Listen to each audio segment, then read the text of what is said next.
गौरी की शादी एक बड़े घर के लड़के यानी कि राजेश के साथ होती है। राजेश की 4 बहनें हैं और सभी अपने भाई पर जान छिड़कती है। अरे पापा, ये राजेश के लिए कैसे छोटी सी हिट की लड़की ब्याह लाए आप? हम लोगों का भाई तो राजकुमार है, उसके लिए तो कोई राजकुमारी होनी चाहिए थी। गौरी को ननद की बात बुरी लगती है और वो रोने लगती है। अरे क्यों गला फाड़ रही है? क्या गलत बोल दिया मेरी बेटी ने? एकलौता बेटा है हमारा, समझी? वो तो तेरे ससुर हाँ कराए थे, वरना मैं तो ना करवाती तेरी शादी अपने हीरे जैसे बेटे से।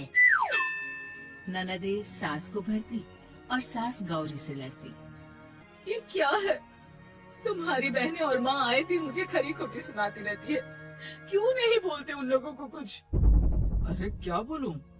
अब उन लोगों का इकलौता भाई और बेटा होना, तो वो लोग थोड़े इमोशनल है मुझे लेकर, समझा करो ना। और कौन सा वो लोग रोज आते हैं ससुराल से? माना एक साथ नहीं आती, लेकिन रोज कोई ना कोई तो खड़ा ही रहता है ना। खैर, जैसे तैसे कुछ साल गुजरते हैं। गौरी एक प्यारे से बेटी की माँ बनती है। सुनिए, हर बात पर ससुर जी से पैसा मांगना ठीक नहीं लगता। आप कोई काम क्यों नहीं करते हैं? काम तो मैंने कभी किया ही नहीं गौरी। पापा के पास इतना पैसा है कि मुझे जरूरत ही नहीं पड़ी।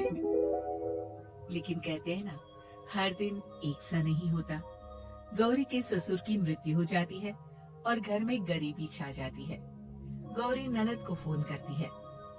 दीदी, अब जीजा जी को बोलकर इन्हें कहीं नौकरी दिलवा दो ना, घर चलाना मुश्किल हो रहा है। माँ जी की भी तबीयत खराब रहती है, दवाई का खर्चा और मुन्ने की पढ़ाई का खर्चा काफी है। कुछ मदद मिल जाएगी दीदी? देखो गौरी, तुम तो जानती हो मेरे खुद के 3 बच्चे हैं, तो ये मत सोचना कि बात घुमा कर बोलोगी तो मैं कुछ मदद कर दूंगी। अब पति तुम्हारा है, सास तुम्हारी है, तो करना तो तुमको ही है ना। हम भी तो निभा रहे हैं। खैर, बोल दूंगी इनको। गौरी समझ जाती है। वो दूसरी ननद को फोन करती है, लेकिन माँ से भी उसे कुछ ऐसा ही जवाब मिलता है। अरे भाभी, हमारा भाई कैसे काम करेगा? वो तो राजकुमार है। बस आप जरा माँ का ख्याल रखो, उन्हें कोई तकलीफ मत होने देना। बाकी करते हैं बात आराम से। गौरी के सामने संकट आ जाता है कि वो कैसे अपना परिवार चलाए। न पति काम करना चाहता है और ना ननदे मदद। फिर एक रोज गौरी की सहेली कहती है, गौरी, मैं ना एक फैक्ट्री में काम करती हूँ, तुम्हारी परेशानी समझ सकती हूँ। क्यों नहीं तुम भी मेरे साथ वहाँ काम करती? अरे लेकिन मुन्ना तो छोटा है ना। तो क्या हुआ, तेरी सास और पति तो घर पर ही हैं, वो लोग संभाल लेंगे। तू चल मेरे साथ। गौरी ने अब काम करना शुरू कर दिया था, लेकिन उसका सपना अपने बेटे को अच्छी शिक्षा देने का था। गौरी अपने भाई से कहती है, भाई, आपके बच्चे जिस स्कूल में पढ़ते हैं उस पर मेरे गौरव का भी एडमिशन हो सकता है क्या? अरे कैसे बात कर रही है गौरी? जितना तू कमाती है उतने में तो तेरा घर भी नहीं चलता। तू कहाँ इतने महंगे स्कूल का सपना देख रही है? लेकिन गौरी भी ठान लेती है कि वो किसी न किसी तरह अपने बच्चे को अच्छे स्कूल में पढ़ाएगी। माँ जी, ये मेरे गहने हैं, मैं भेज रही हूँ। गौरव का कल एडमिशन है। अरे वो तो ठीक है गौरी, लेकिन आगे की फीस कैसे मैनेज करेगी? और ज्यादा मेहनत कर लूंगी माँ। गौरव कुछ बन गया तो हम लोगों के सारे दुख दर्द दूर कर देगा। गौरी, हम लोगों ने तुझे गलत समझा, लेकिन तू ही थी जो ये घर लेकर चल रही है, वरना कब की अलग हो जाती। गौरी सास की ओर मुस्कुराकर देखती है। आप भी तो मेरा साथ दे रही है ना। अरे कभी खाने में अंडा या मुर्गा भी खिला दिया करो, क्या रोज रोज पत्ता खिलाती रहती हो?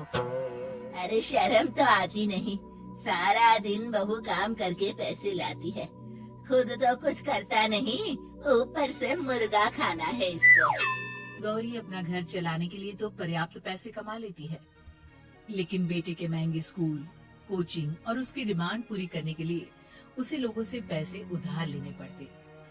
माँ, मुझे जूडो कराटे की ड्रेस चाहिए, मैं घर के कपड़ों में क्लास नहीं अटेंड करूँगा।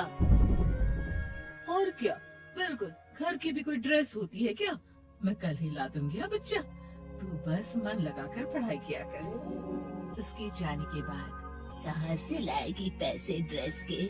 माँ वो पास वाली चाची से कुछ पैसे उधार लूंगी। अरे सभी से तो उधार ले चुकी है तू। कर्जा इतना चढ़ा लिया है कि पूरा जीवन भी कमाएगी तो उतार नहीं पाएगी। अरे माँ जी, गौरव कुछ बन जाए तो मुझे कमाने की क्या जरूरत, फिर तो मैं बस रानी बनकर राज करूंगी। एक दिन गौरव कहता है, माँ मेरी नौकरी लग गई है, वो भी अच्छे पैसों में। अब हम लोगों के बुरे और दुख के दिन जल्दी खत्म हो जाएंगे। गौरी की खुशी का ठिकाना नहीं होता। वो सास के फोटो के सामने हाथ जोड़ती है कि उसका पति उसे कहता है, देखा गौरी, तेरी तपस्या खत्म हुई। इतने सालों से जो तू फैक्ट्री में नौकरी कर रही है, अब तू आराम कर सकती है। अरे नहीं नहीं, अभी तो नौकरी लगी है, कुछ दिन कुछ पैसे कमा तो लेने दो। कुछ महीनों बाद गौरी की ननद गौरव के लिए रिश्ता लेकर आती है। अरे भाभी, वो मैं ना रिश्ता लेकर आई थी गौरव के लिए। सुना अच्छा कमा रहा है, क्यों? देखा मेरी बहन कितनी अच्छी है, कितना सोचती है हम लोगों के लिए। गौरी कुछ नहीं कहती, लेकिन उसका मन नहीं होता है कि वो बेटी की शादी इतनी जल्दी कर दे। हाँ वो तो ठीक है, लेकिन अभी कुछ कर्जा है जिसे उतारना है। तो क्या हो गया, शादी के बाद भी उतार लेगा। कम से कम एक लड़की आ जाएगी तो आराम रहेगा। गौरी लोगों के प्रेशर में आकर बेटी की शादी कर देती है और शादी के बाद एक दिन जब अपनी फैक्ट्री में जाती है। मैनेजर साहब, कैसे इस फैक्ट्री में 22 साल काम कर लिया पता ही नहीं चला। अब तो बेटा सेटल हो चुका है, नौकरी की जरूरत नहीं है। लेकिन आप सभी का शुक्रिया। गौरी बहन, बहुत मेहनत की तुमने जीवन में, अब भगवान कोई मुश्किल ना दे। गौरी घर आती है, लेकिन दरवाजे के बाहर से ही उसे बहू और बेटे की आवाज सुनाई देती है। क्या है, तुम्हारी माँ ने तो सोचा भी नहीं कि जो कर्जा वो ले रही है खुद की अय्याशी के लिए, वो हम लोग क्यों करें? उनका कर्जा है, वो देखे। हाँ लेकिन क्या करूँ, माँ को छोड़कर रह भी तो नहीं सकता ना। अरे रह नहीं सकते तो क्या करोगी? पूरी जिंदगी उनका कर्जा चुकाते रहोगे? कल को हमारी भी फैमिली बढ़ेगी, कैसे मैनेज करेंगे? मैं नहीं जानती, साफ साफ बोल दो पैसे नहीं है फालतू के। जिसका कर्जा है वही निपटाए। गौरी बेटे बहू की बात सुनकर स्तब्ध रह जाती है और अंदर न आकर वहाँ से सीधे फैक्ट्री जाती है। मैनेजर साहब, मैं सोच रही थी कि इतनी जल्दी नौकरी नहीं छोड़नी चाहिए, जब तक हिम्मत है तो कर लेते हैं। वो मेरा इस्तीफा ना वापस कर दीजिए। ये बोलकर गौरी की आंख लाल हो जाती है। मैनेजर समझ जाता है कि गौरी की उम्मीद टूट चुकी है। वो उसके हाथ में इस्तीफा रखकर कहता है, कर्जा माँ का है तो माँ ही चुकाएगी। माँ का कर्जा आज तक क्या कोई चुका पाया है?